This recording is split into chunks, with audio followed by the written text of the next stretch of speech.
À Florence, en 1475, Fiora Beltrami vit, belle et insouciante, avec son père Francesco, sous la tutelle avisée de Lorenzo de Médicis, dit le Magnifique.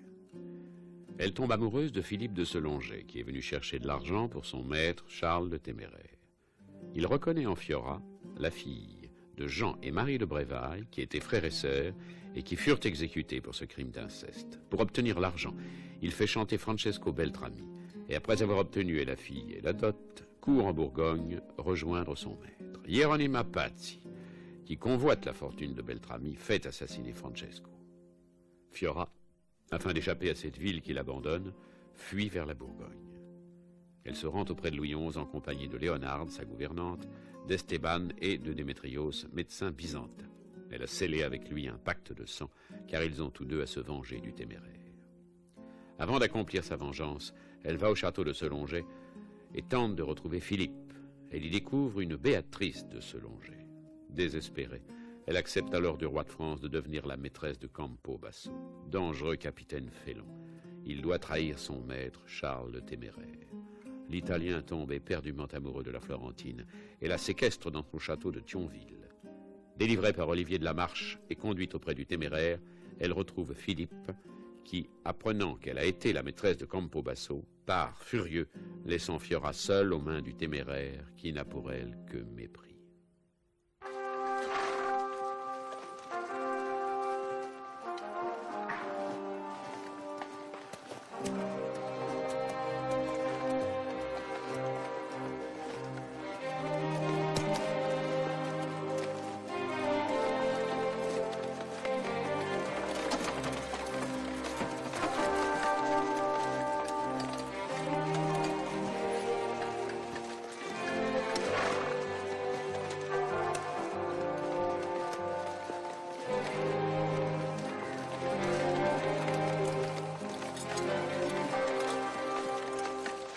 Mes pauvres enfants, je viens vous apporter réconfort et charité.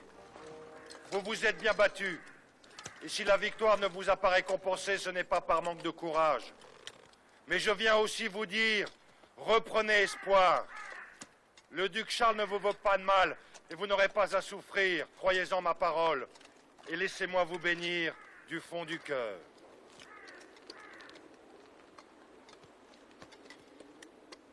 Jean de Nancy, en ce jour qui, par la volonté de Dieu, vous donne à moi, je refuse de voir en vous les ennemis d'hier, mais bien plutôt les sujets de demain.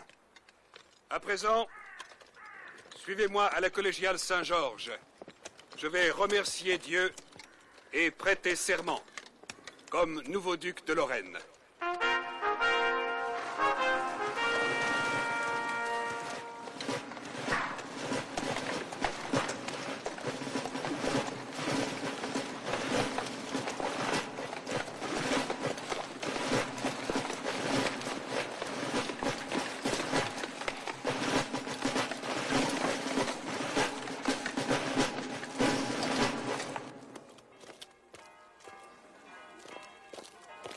Où m'emmenez-vous? Dans cette maison que vous apercevez là-bas. Elle appartient à un des personnages principaux de la ville. C'est là que vous devez loger. Et le duc? Il va rester encore quelques jours dans son grand pavillon. Benvenuta, Madonna. Je suis heureux de vous accueillir au seuil de votre nouvelle demeure. Qui êtes-vous donc? Battista Colonna, des princes de Pagliano. Page de mon cousin, le comte de Celano. Et ma foi, tout récemment passé au service du duc de Bourgogne. Naturellement, je suis tout à votre disposition. Merci de cette attention, messire. Surtout si c'est la dernière que je dois recevoir en ce monde. Vous êtes florentin? Non, Madonna, je suis romain. mais très heureux de pouvoir veiller sur une personne aussi belle que vous. Brrr, quel froid! La maîtresse de cette maison et ses servantes ont quitté la ville avant le siège. Et ça se voit. C'est sans importance. Je m'attendais à une basse fosse. Mais parlez-moi plutôt de vous. Et dites-moi comment vous êtes passé du service de votre cousin à celui du duc. Comme beaucoup de ceux de chez nous, je chante assez bien. Le duc adore la musique et il aime m'entendre. Mon cousin m'a prêté. Chanter. Comment peut-on chanter pendant une guerre? Pourquoi pas? Cela raffermit le courage. Je chanterai pour vous si vous voulez. Vous partez? Messire de la Marche m'a demandé d'aller chercher pour vous tout ce dont vous pourriez avoir besoin. Il vous faut des draps, du linge et aussi quelques petites choses.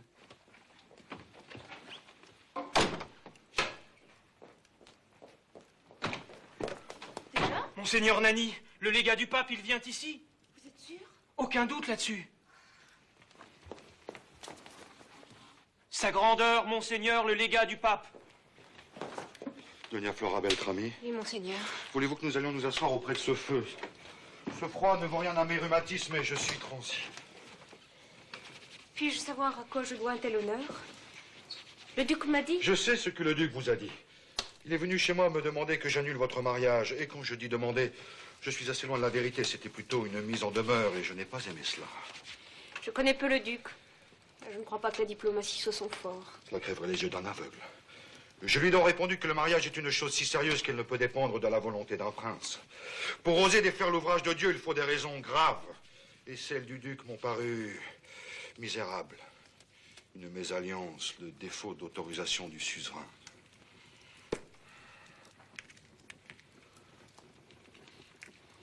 Il m'a alors raconté une histoire ahurissante dans laquelle le jeune Selongé n'avait pas vraiment le beau rôle. Il y a dans cette histoire bien des points obscurs. Ne voulez-vous m'aider à les éclairer? J'ai bien connu votre père jadis, chez le doge de Venise. Un homme de bien s'il en fut. Et je n'arrive pas à comprendre ce que sa fille fait ici. Monseigneur, je voudrais que vous acceptiez de m'entendre en confession. Est-ce bien nécessaire? Oui, car j'ai des choses terribles à vous dire. Eh bien, soit. Mais restez assise, mon enfant, car je sais ce que c'est que d'avoir mal aux genoux. Merci, monseigneur.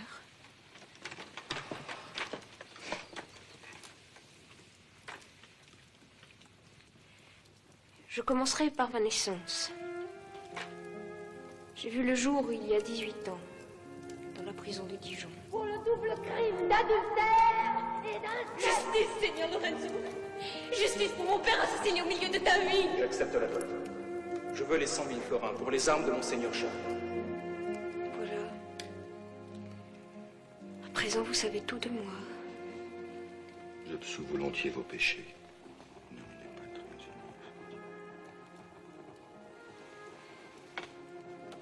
Mais pourquoi la confession? Parce qu'elle oblige au secret, que le duc ne doit rien savoir. Je sais me taire, il suffisait de me le demander. J'ai obtenu de votre duc que vous soyez placé sous ma protection. Vous avez fait cela? Bien sûr. Comme je lui refusais son annulation, il menaçait de vous faire sauter la tête. Il a des manières de barbare, cet homme-là. Il fallait bien que je vous mette à l'abri.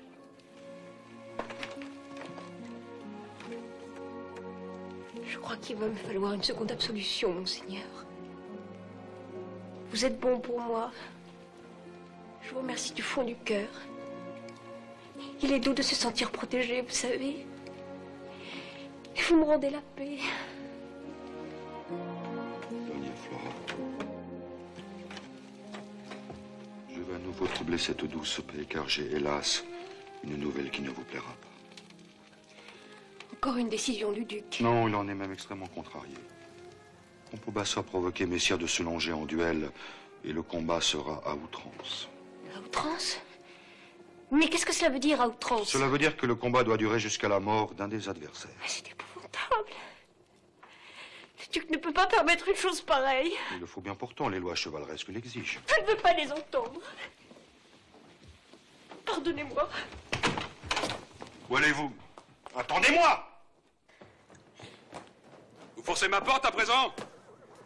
Et vous, monseigneur, je croyais que vous répondiez de cette folle. Je n'ai pu répondre des élans du cœur. Et Donna Fiora est très émue. Eh bien, voyons cette émotion. Mais faites vite. Je suis venue vous supplier d'interdire ce duel.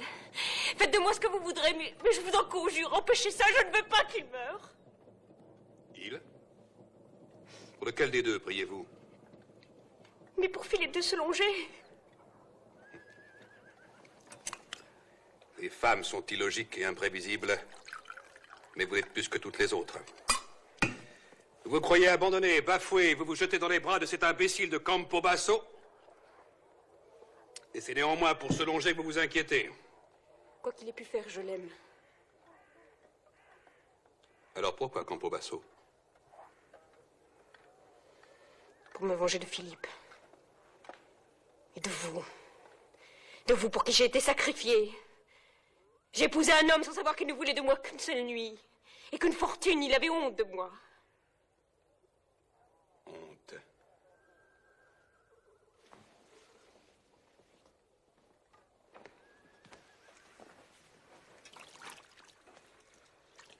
Je comprends mal qu'il n'ait voulu qu'une seule nuit.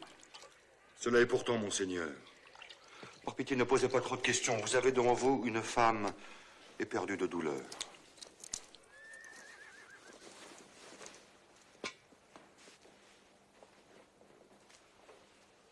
Relevez-vous. Vous me détestez, n'est-ce pas? Oui, je vous déteste. Parce que vous avez brisé ma vie. Mais c'est la sienne que je réclame. Impossible. Je n'ai même pas le droit de retarder le duel. Alors je veux y être. Si c'est votre désir, il aura lieu cette nuit. Sachez cependant que cela ne me plaît pas plus qu'à vous. L'un de ces hommes m'est cher et j'ai besoin de l'autre. Si vous êtes venu... Le duc me l'a demandé, mais je ne vois pas ce que nous pourrions nous dire. N'y a-t-il aucun moyen d'empêcher ce duel? J'ai peur, Philippe. Pour votre amant, je vais le tuer. Je regrette même qu'il n'ait qu'une vie à me donner. Ce n'est pas pour lui que je tremble. On m'a dit que vous avez été blessé récemment. Votre sollicitude me touche, mais vous auriez dû y penser avant d'inviter Campobasso dans votre lit.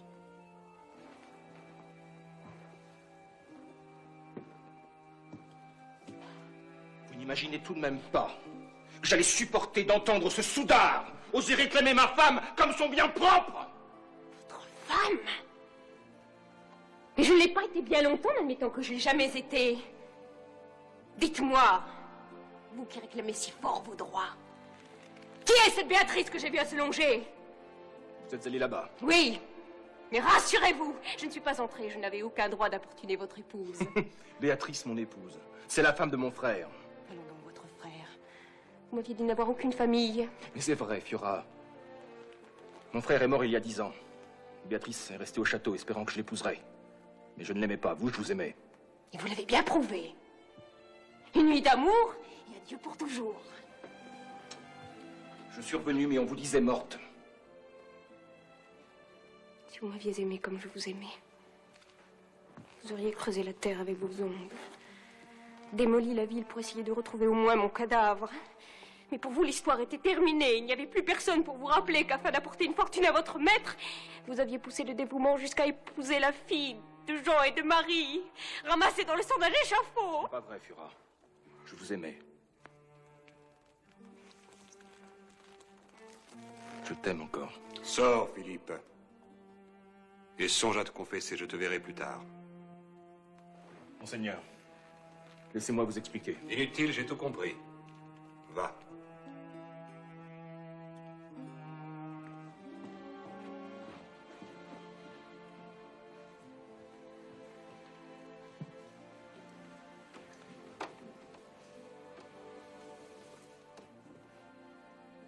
Jean de Brévaille.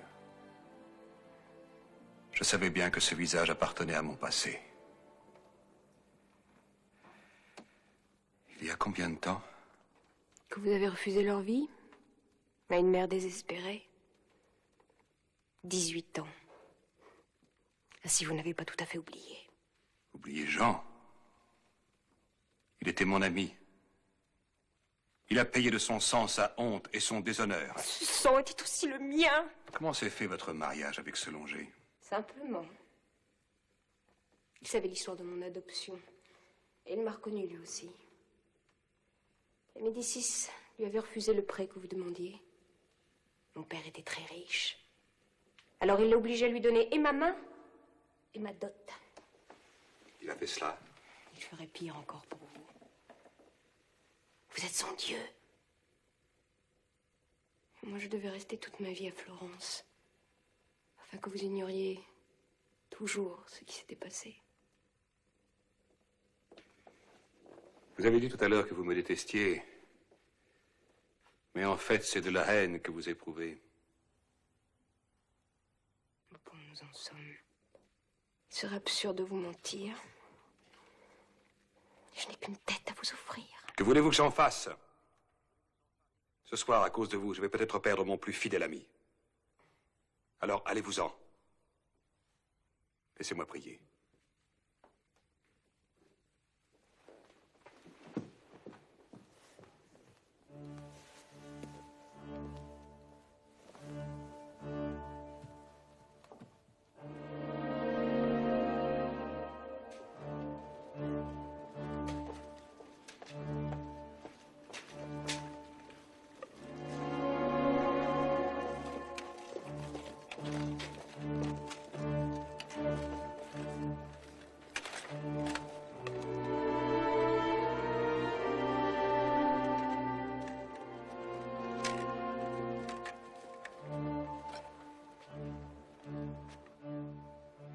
Portez pas l'armure, ce Longer?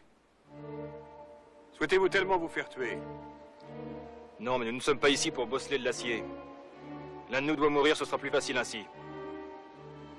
Comme vous voudrez. Vous prenez là un gros désavantage.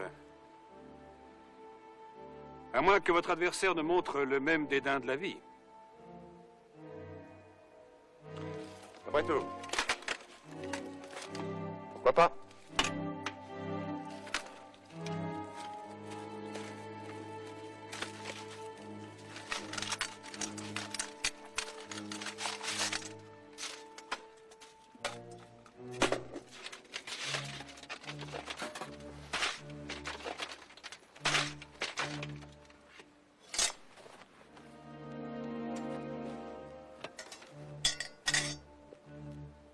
Allez, chevalier, que Dieu juge quelle cause est la meilleure.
Elle vient de reprendre connaissance, monseigneur.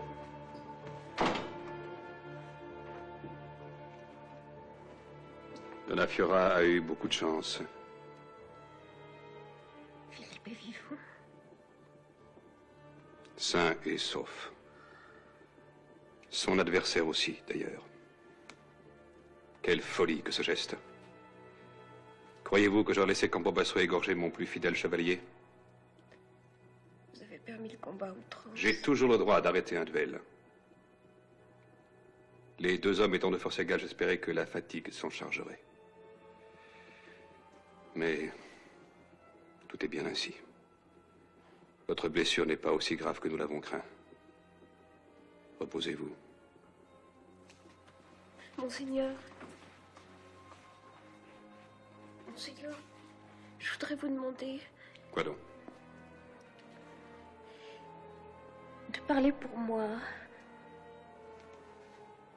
Monseigneur le légat. Je demande l'annulation de mon mariage, et le plus tôt sera le mieux.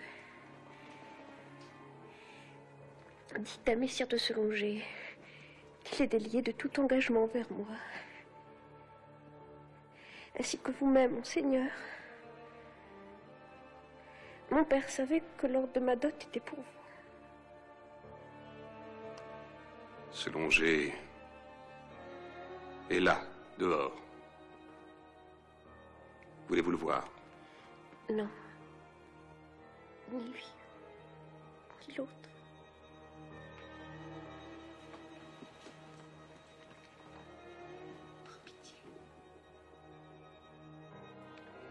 Vous méritez beaucoup plus que de la pitié.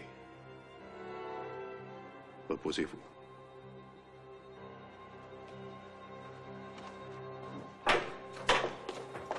Comment va-t-elle? Puis-je la voir, monseigneur? Elle n'est pas en danger, mais tu ne peux pas la voir. Pourquoi? Parce qu'elle ne veut pas. C'est l'autre qu'elle attend? Elle ne veut voir ni lui ni toi. Elle te fait dire qu'elle te rend ta liberté. Je dois demander au légat de prononcer l'annulation de votre mariage. Et je crois qu'elle a raison. J'ai mon mot à dire. Cela me regarde! Baisse le ton, s'il te plaît. Et songe à qui tu parles. Tu t'es conduit envers cette malheureuse d'une manière indigne. Et tu mériterais que je t'oblige à rendre la toison d'or. Monseigneur. Tu sais que j'ai raison, Philippe. Contente-toi de savoir que Donna Fiora t'a sauvé la vie. Et va.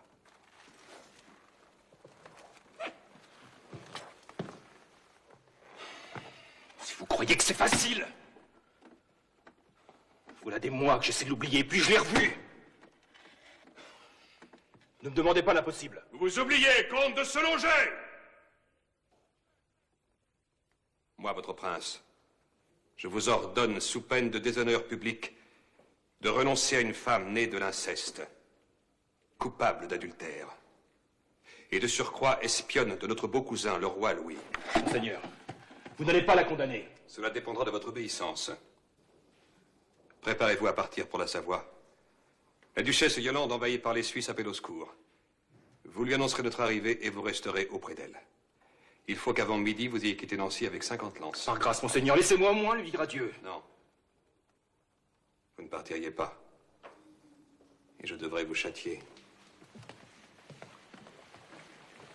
Monseigneur, je désire que tous mes biens soient vendus. Fiora n'a plus rien et je ne supporte pas cette idée. Et comment vivrez-vous? Puisque c'est vous, alors, qui n'aurez plus rien. Votre victoire définitivement acquise, mon prince. J'irai offrir mon épée au doge de Venise. Une fortune peut se reconstruire dans une guerre. À moins que tout ne s'y achève.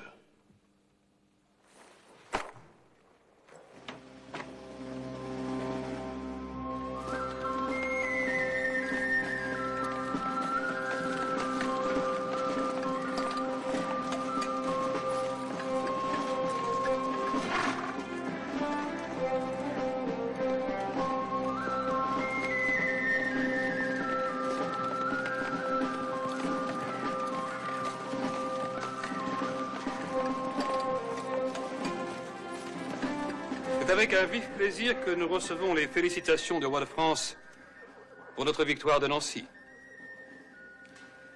Nous savons de quel cœur sincère elles sont formulées et nous l'en remercions tout aussi chaleureusement.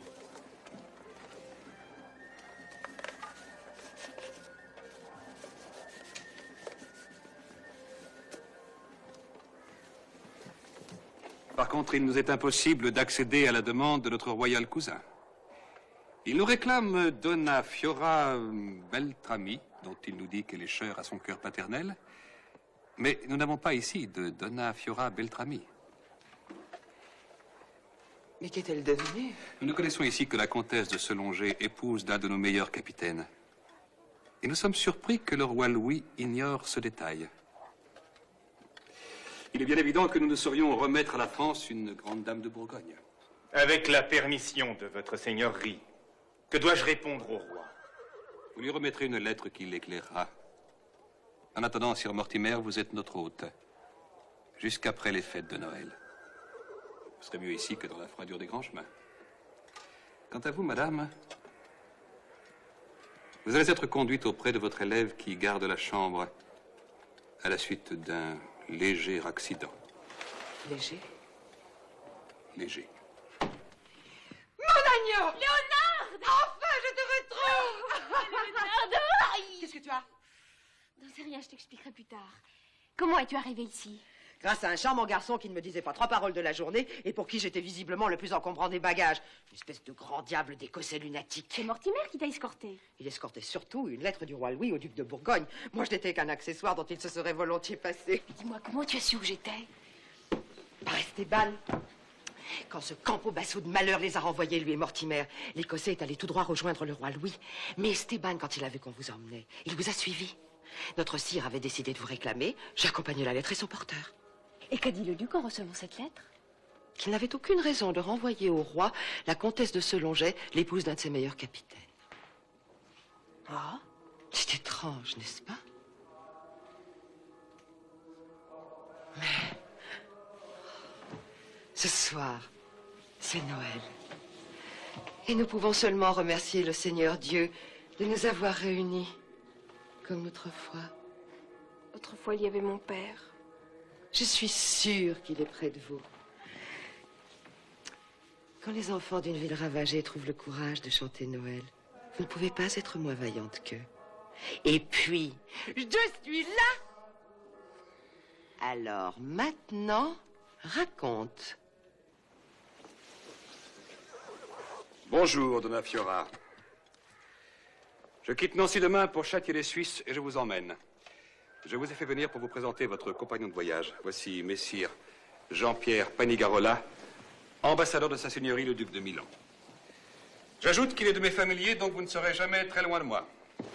Nous sommes presque compatriotes, Madonna. Je serai très heureux de veiller sur vous. Et il le fera bien. C'est l'homme le plus aimable et le plus sage que je connaisse. Je n'en doute pas. Mais, monseigneur, me direz-vous pourquoi vous tenez tant à me garder près de vous? Il paraît que je suis un otage. Il est bon que certains le croient. Vous avoir sous la main m'assure l'obéissance de Selongé. Il ne passera pas son temps à courir après vous. Puis-je vous rappeler que j'ai demandé l'annulation de mon mariage? Le légat est parti pour régler d'importantes affaires. Nous verrons ça plus tard. Quant à Campo Basso, s'il est vraiment parti pour Compostelle, vous n'aurez plus à craindre ses assiduités. Cela me fait des soldats en moins. Ce qui ne peut manquer de réjouir mon cousin Louis. En revanche, je vous ai, vous, et je vous garde. Cela lui fera moins plaisir. J'ai envie d'ailleurs de connaître un peu mieux une femme de votre courage. Ce qui n'est pas un mince compliment dans la bouche de Monseigneur. En effet. Donna Fiora, m'accorderiez-vous une faveur? Une faveur de moi? À vous? Pourquoi pas? Je voudrais que vous acceptiez pour me suivre de porter un costume de garçon. Cela m'est déjà arrivé. Mais pas n'importe lequel. Celui que j'ai fait porter chez vous, je vous expliquerai plus tard. Acceptez-vous. C'est bien peu de choses. Et je n'ai aucune raison de refuser. Grand merci, Donna Fiora.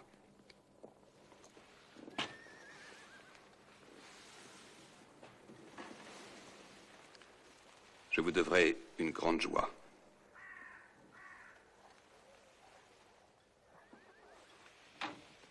C'est le costume dont le duc m'a parlé. Que regardes-tu? Ce blason brodé sur le cœur. Plus personne ne le porte. C'était les armes du duc lorsqu'il n'était que le comte de Charolais. Les gens de sa maison les portaient. Bravaille aussi, j'imagine. Léonard, tu ne m'as toujours pas parlé de Démétrios. Je ne sais plus rien de lui. J'espérais que vous commenciez à l'oublier. Et avec lui, cette folie que vous étiez mise en tête. Je n'oublie rien. Et il avait promis de me rejoindre. L'as-tu vu auprès du roi? Non. Il était déjà parti. Il s'est pris d'amitié, paraît-il, pour le jeune René de Lorraine. Celui que le téméraire vient de déposséder de son duché. Il l'a suivi à Joinville, chez son aïeul qui est au plus mal. Il paraît qu'ils ne veulent plus se quitter. Démétrios m'abandonne. Que devient notre pacte? Il faut me promettre d'y renoncer, Fiora. Vous avez suffisamment risqué votre vie jusqu'à présent. Mais je ne peux plus supporter cette angoisse. Moi non plus, je n'ai pas envie de mourir. Je ne ferai rien sans Démétrios. Tu es contente? Alors, je vais prier pour ne le revoir jamais.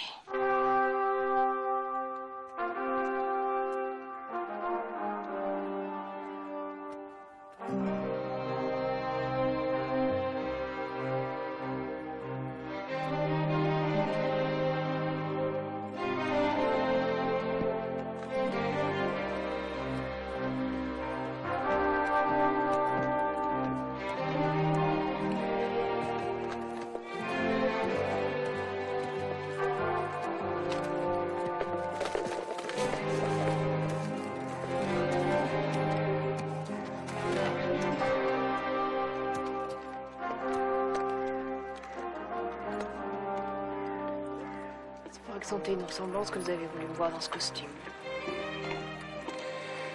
Il m'est doux pour cette guerre de voir auprès de moi l'image d'un compagnon que j'aimais et qui avait votre âge. Comment osez-vous me dire que vous l'aimiez? Je ne l'ai pas sauvé, c'est que son crime était sans pardon possible. Jamais il n'aurait renoncé à son amour. Tout ce que j'ai pu faire a été de lui éviter le bûcher. Allez, à présent il est temps.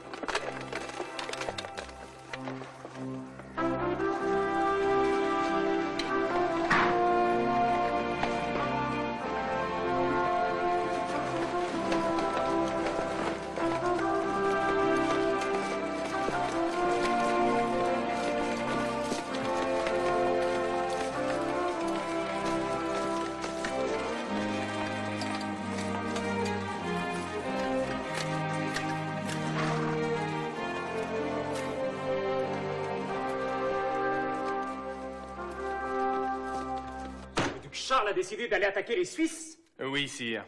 Il a dû quitter Nancy le 10 janvier. Une nouvelle campagne d'hiver. C'est terrible pour une armée qui l'an passé à la même époque assiégée Neuss. Et les troupes sont nombreuses? Il me semble, oui. Bien qu'il lui en manque.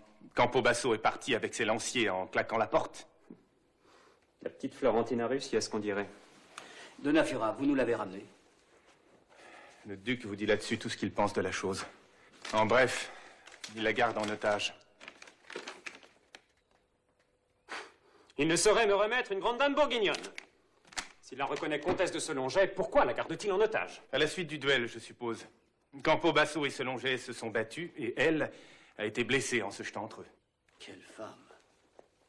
Je t'ai déjà défendu de rêver à son sujet, Comines. Elle est blessée. C'est pour qu'elle se remette qu'il l'emmène avec lui. Difficile de savoir ce que pense le téméraire. En fait, pour lui, cette expédition n'est pas vraiment une guerre. Il emmène avec lui toute sa maison civile pour impressionner l'Europe. Il pense avoir aisément raison des Suisses. Il déchantera. Ce sont de rudes guerriers. Ils combattent bras nus, hiver comme été. Ils se rassemblent en un rien de temps. En outre, ils sont bien armés. J'y ai veillé. Évidemment, il compte peut-être sur l'effet de surprise. Sait-on de quel côté il va se diriger? Si je le connais bien, sire, ce sera Grandson. Il a un compte à régler là-bas. Nous pourrions peut-être... J'y pensais. Mortimer, allez vous reposer. Envoyez-moi le plus rapide de mes chevaucheurs. Même si Grandson tombe, on peut encore éviter le pire. Allez, la plume. Devons-nous aller si vite? Le téméraire a autre chose à faire que de courir après. Plus vite nous nous éloignerons de ce monstre, et mieux ce sera. Allons, courage!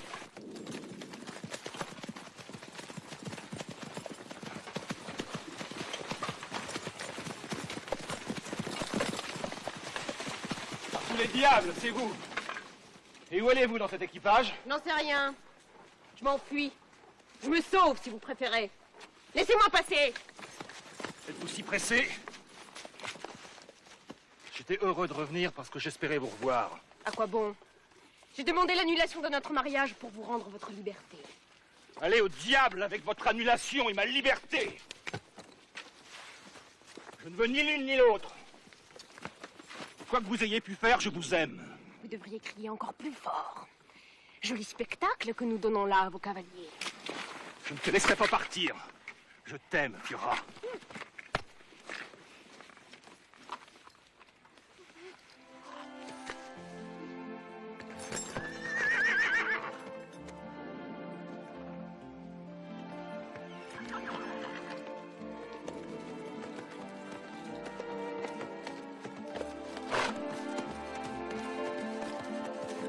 Dieu soit loué, je vous ai retrouvé. Le duc vous cherche, Donna Fiora. J'ai ordre de vous ramener. Je ne reviendrai pas, Battista. Il le faut pourtant bien. Sinon... Que se passera-t-il, Battista, si elle ne revient pas? Je jurerai que vous en répondrez. Peut-être sur votre tête. Oh non! Partez. Et allez m'attendre à Solongé, je prends tout sur moi. Vous avoir mort tous les deux. Grand merci. Je préfère rentrer. Fiora, vous êtes la seule femme que j'ai jamais aimée et vous êtes ma femme. Il faudra bien que le duc s'y fasse.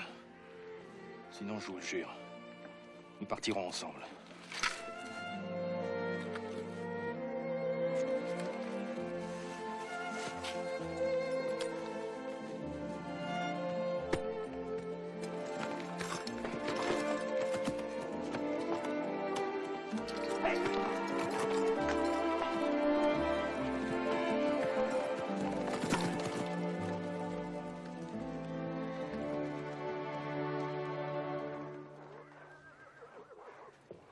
C'était des soldats, monseigneur. Et ils s'étaient rendus. Ils en auraient fait autant à ma place! C'est la guerre. Nous tenons Grandson et c'est ce qui compte.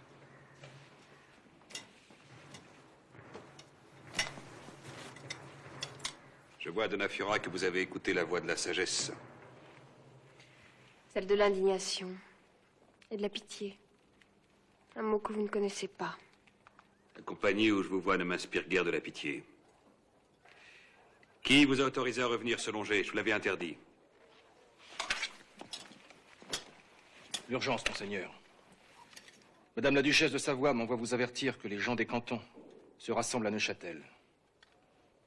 Plusieurs milliers. Ah. Dès demain, nous marcherons sur Neuchâtel. Et nous aurons vite raison de ces paysans. Vous auriez tort de les dédaigner, monseigneur.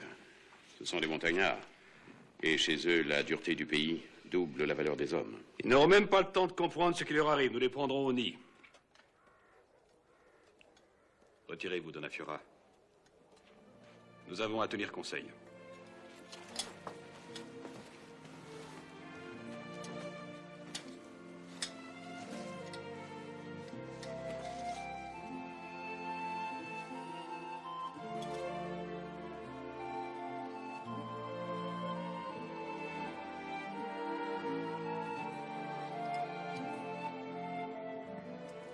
Pourquoi êtes-vous revenu hier? J'étais certain de ne plus vous revoir. Comment faire autrement? Le duc ne recule devant rien pour être obéi. La garnison de Grandson a dû s'en apercevoir. Ah, il me fascine. Il m'effraie à la fois. Car il est le dernier représentant d'une race qui se meurt. Et il ne le sait pas. Que voulez-vous dire? Il vit dans un rêve. C'est sans doute le plus grand capitaine de son temps. Et il ne comprend pas qu'il est confronté à un homme plus intelligent que lui, mais moins scrupuleux. Le roi Louis est absent des champs de bataille, mais omniprésent. Silencieux mais redoutable. L'araignée grise qui, du fond de sa toile, guette le gros bourdon doré. Je crois que les troupes vont se mettre en marche. Je dois vous quitter. Cette journée qui s'annonce me fait peur. Ne me dites pas des choses pareilles, je vous en prie. Monseigneur vous réclame, messire ambassadeur. Non, non, non. Plus tard.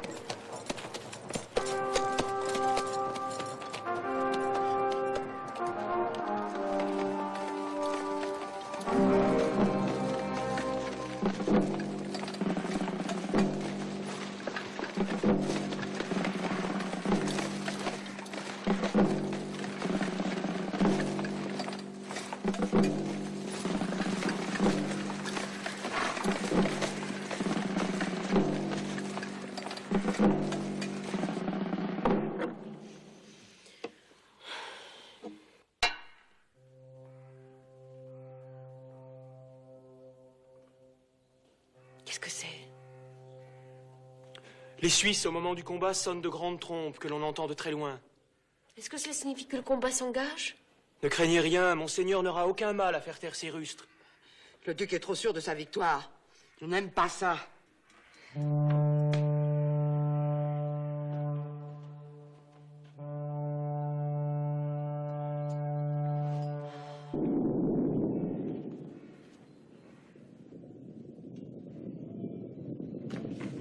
Les Suisses arrivent! Vite aux chevaux, il faut rejoindre le duc!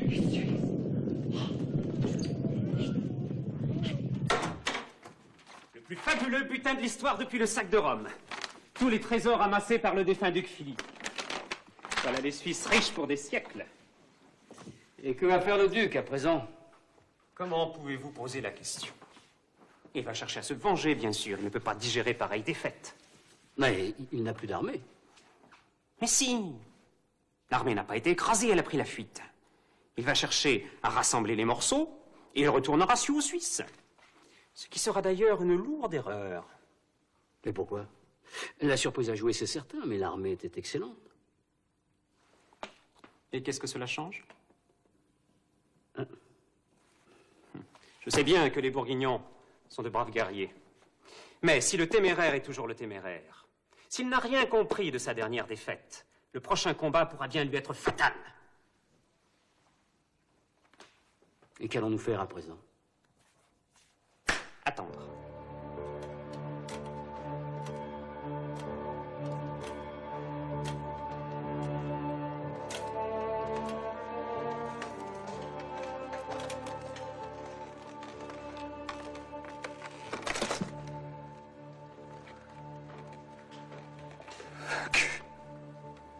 Vaincu. Sans combattre presque. Pourquoi m'a-t-on pas laissé mourir là-bas? Parce que la Bourgogne doit vivre. Et que sans vous, elle n'existe plus. Jeune fille, mariée à 20 ans, elle peut me succéder? Jeune fille? Alors que tant d'ennemis menacent, il faut vous reprendre, monseigneur. T'es lâche. T'es lâche. Les soldats dont j'étais si fier étaient lâches. Monseigneur, l'écuyer du comte de Selonget vient d'arriver à demi-mort.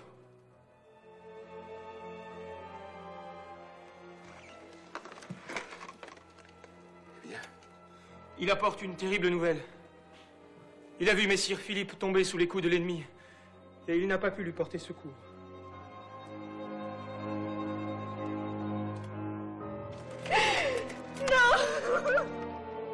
Viens, mon enfant. Allons pleurer ensemble.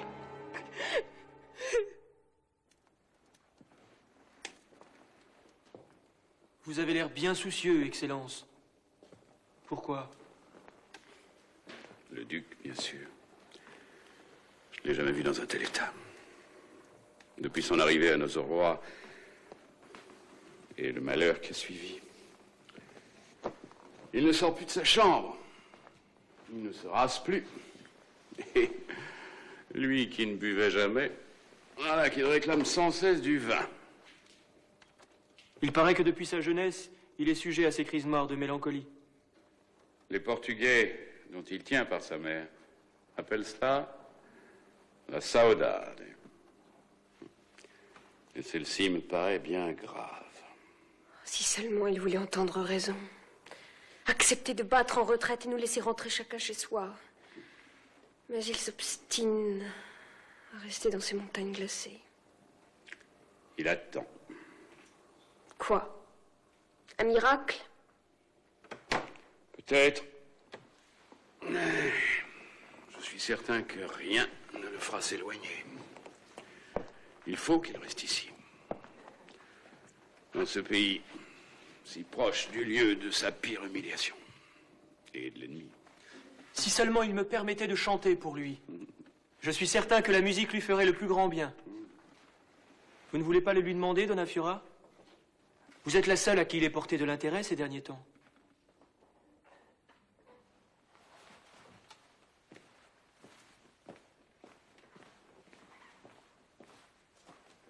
Connaissez-vous une chanson qui s'appelle Le Roi Louis? Le roi Louis est sur son pont. Oui, c'est cela. Chantez, qu'il puisse entendre.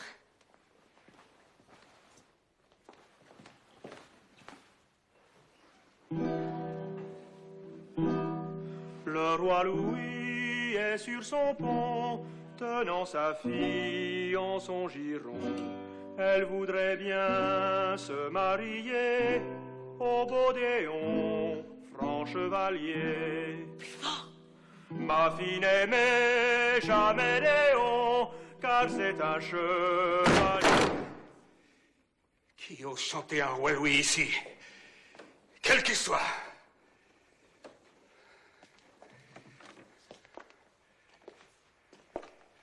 C'est moi qui ai demandé à Battista de chanter cette chanson. Je crois que vous en avez besoin. Vous? Je croyais que nous étions devenus amis. La tâche d'un ami est parfois lourde. J'ai voulu vous rappeler que le roi gouverne tandis que vous vous laissez aller à des regrets stériles. Insolente. Qui vous permet? Moi, de Philippe de Selongey. Il vous aimait. Il vous admirait.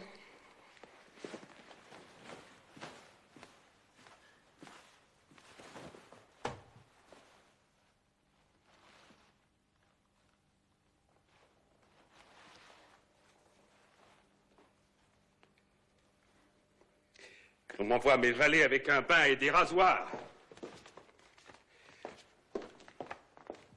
Quant à vous, Battista, continuez de chanter.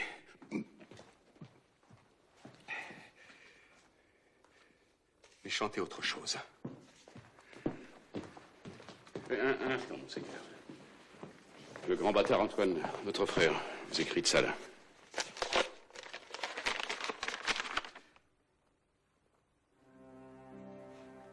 Loué soit Dieu. Mon frère a pu rassembler la plus grande partie de l'armée. Il la dirige sur Lausanne, où nous le rejoindrons bientôt. Vous allez reprendre la guerre. Bien sûr.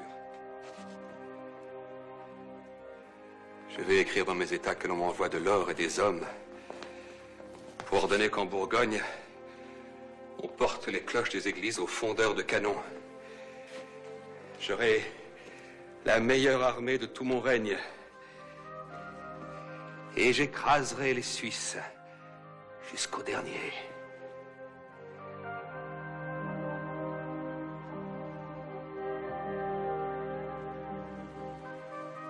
Décidément, madame, vous me portez bonheur.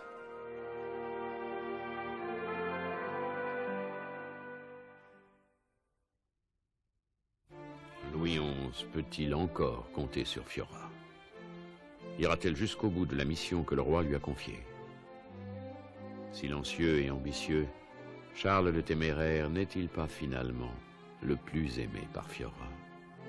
Et lorsqu'au seuil de sa dernière bataille, Il se tourne vers la jeune femme. Fiora accomplira-t-elle sa vengeance? Ou bien alors suivra-t-elle enfin l'homme qu'elle aime? Vous le saurez en regardant le prochain et dernier épisode de La Florentine.